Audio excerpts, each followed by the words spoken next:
Olá pessoal, tudo bem? Aqui é a professora Gisele Alves para mais um Penal na Mídia.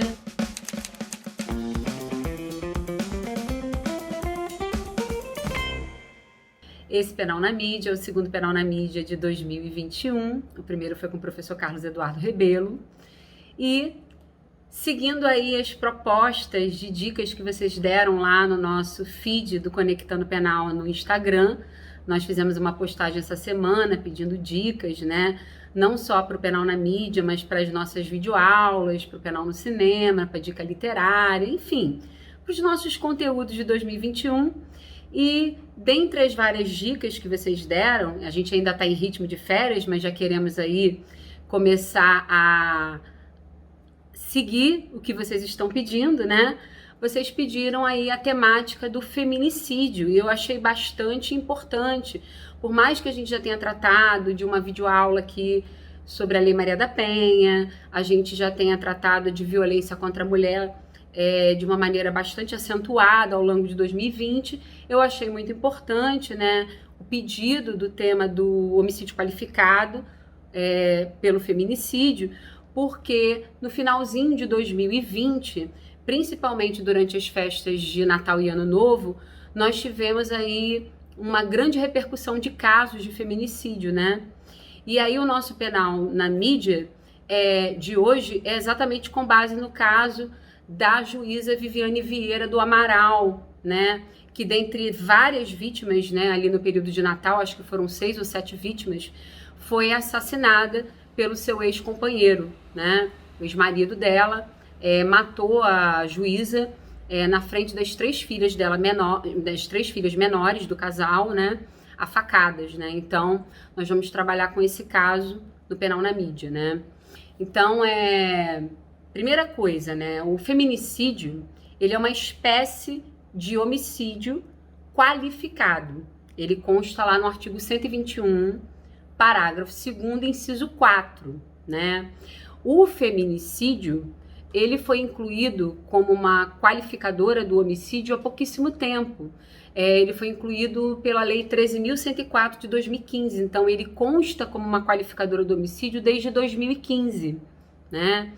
Então, se a gente for trabalhar com a matéria de lei penal no tempo, e é muito importante o princípio da retroatividade, da irretroatividade da lei penal, caso alguém tenha matado uma mulher por razões de condição do sexo feminino antes da inclusão desta forma qualificada, esta qualificadora não pode retroagir, porque estaria retroagindo para prejudicar o réu, ok?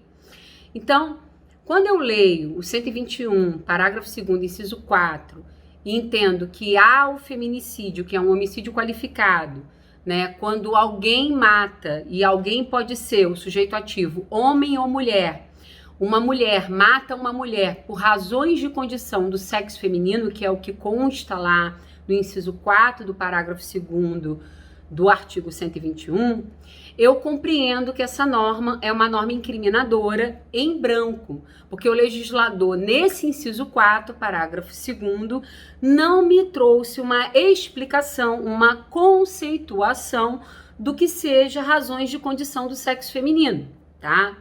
E aí, esse conceito do que é razões de condição do sexo feminino veio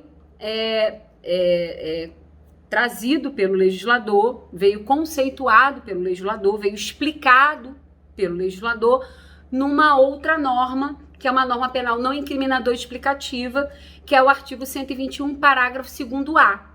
Então, quando eu leio o parágrafo 2º-A do artigo 121, eu encontro lá o conceito do que seja razões de condição do sexo feminino. O que seria matar uma mulher por razões de condição de sexo feminino? Ou seja, matar uma mulher por violência de gênero. O parágrafo 2º-A diz: considera-se que há razões de condição do sexo feminino quando o crime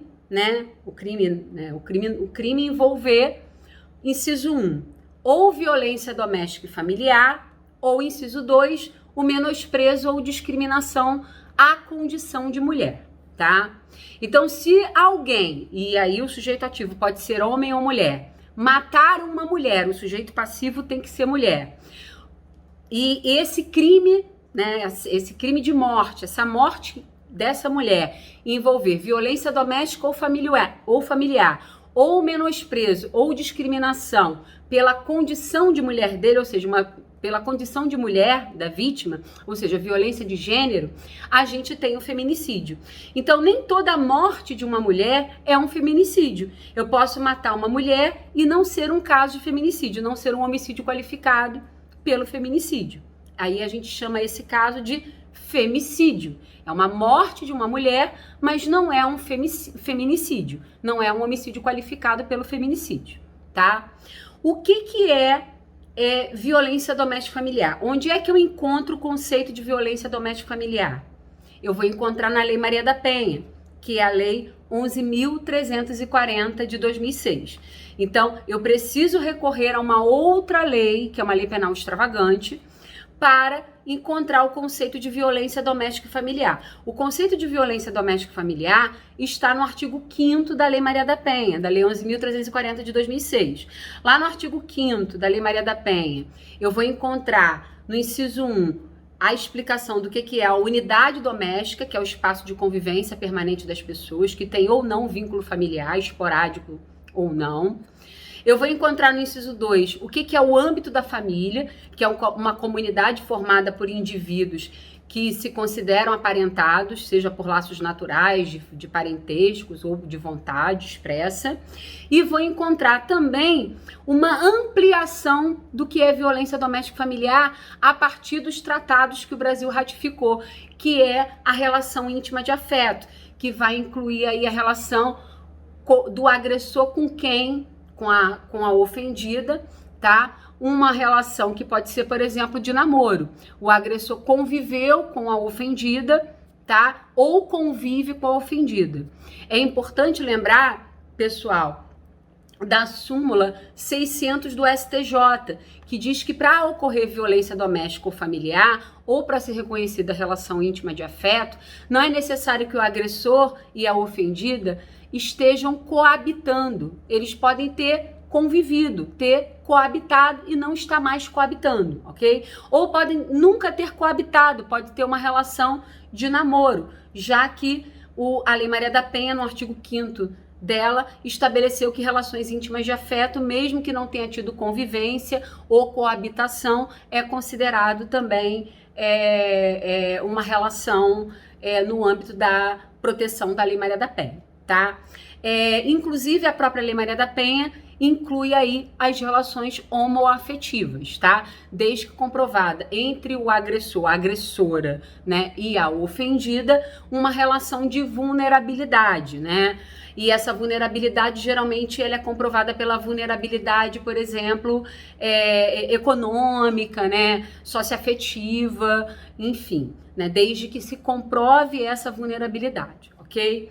Então, o feminicídio, ele importa nesta comprovação. A mulher foi morta por razões de condição de sexo feminino. E razões de condição de sexo feminina é violência doméstica e familiar, ou há uma relação íntima de afeto entre o agressor e a ofendida, tá? Ou a agressora é ofendida, porque cabe nas relações homoafetivas, tá? E quando não há isso, mas o agressor matou a ofendida pelo menosprezo que ele sente pelo sexo feminino, pela discriminação pelo sexo feminino. Então, por exemplo, eu tenho uma relação doméstica e familiar com a ofendida, ok? Há uma relação entre o agressor e a ofendida, doméstica, familiar ou relação íntima de afeto. Mas é preciso que ele mate a ofendida pela discriminação de gênero, pela violência de gênero, pela vulnerabilidade de gênero, tá? Então vamos dar um exemplo. Eu posso ter um caso que o irmão mata a irmã, há uma relação familiar entre eles, mas o que está levando o irmão a matar a irmã não é o desprezo de gênero, não é a violência de gênero, é porque ele quer ficar com a herança dos pais só para ele. Então o que levou ele a matar a irmã não foi a violência de gênero, foi o motivo torpe, né, o motivo egoístico, ele quer ficar com a herança só para ele. Isso não é um caso de feminicídio, isso é até um caso de homicídio qualificado pelo motivo torpe, que é o artigo 121, parágrafo 2º, inciso 1, mas não é feminicídio, É um femicídio, foi um homicídio de uma mulher, mas não foi um feminicídio, não foi um homicídio determinado pela violência doméstica e pelo desprezo de gênero, tá claro? Então, tem a violência doméstica, familiar, a relação íntima de afeto, mas tem que ter o desprezo de gênero envolvido aí, tá? A violência de gênero envolvida aí. Agora, não há violência doméstica e familiar ou a relação íntima de afeto. Ainda assim pode haver feminicídio? Pode. Por quê? Porque o parágrafo 2º-A no inciso 2 fala em matar mulher pelo menosprezo pela sua condição feminina, pela discriminação pela sua condição de mulher, mesmo que o agressor não tenha com a ofendida uma relação doméstica, familiar ou uma relação íntima de afeto. Então, por exemplo, eu matei a minha chefe, eu, homem, matei minha chefe, né? Porque eu não aceito ser chefiado por mulheres. Então, eu não tenho relação doméstica com ela, relação familiar com ela, relação íntima de afeto com ela, mas matei ela pela discriminação de gênero, ok? Então, é muito importante perceber isso. A maioria dos autores entendem que o feminicídio é uma qualificadora de natureza subjetiva, tá? Mas a gente encontra já decisões no STJ e em alguns tribunais estaduais no sentido de reconhecer como uma qualificadora de natureza objetiva, mas isso ainda é muito controverso. É importante que a gente verifique que o feminicídio tem as suas próprias majorantes, causas de aumento de pena, que se aplicam na terceira fase do cálculo da pena, ok?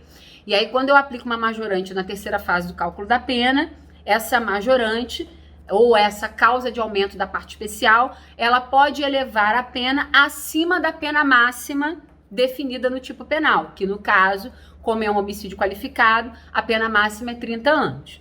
Então, olhando lá para o parágrafo 7º, tá? Que traz as causas de aumento de pena do feminicídio. Diz que a pena do feminicídio será aumentada de 1/3 até a metade se o crime for praticado durante a gestação ou nos 3 meses posteriores ao parto.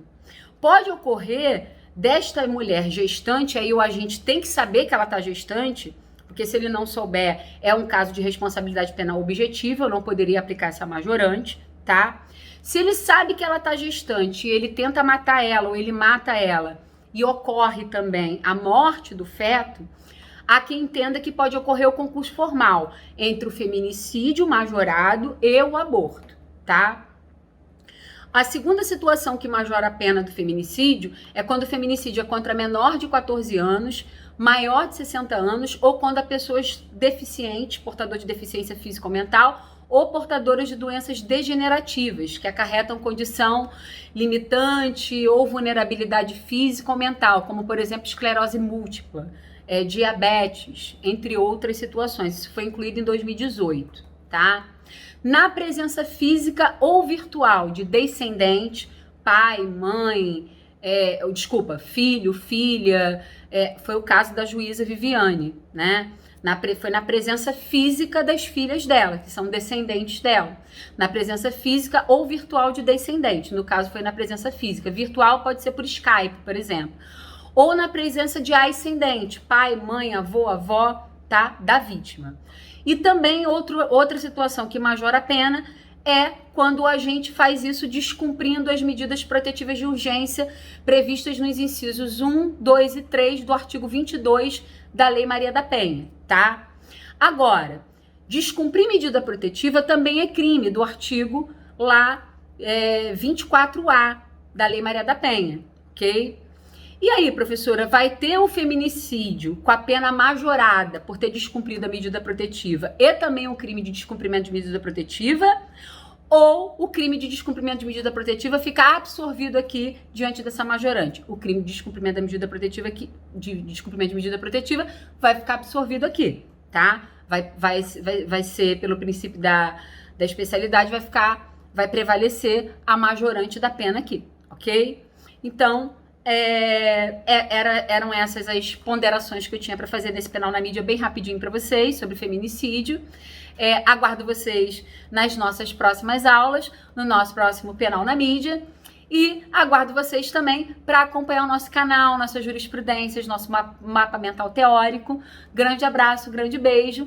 E estamos de férias, mas não paramos no Conectando Penal. Tchau, tchau, pessoal!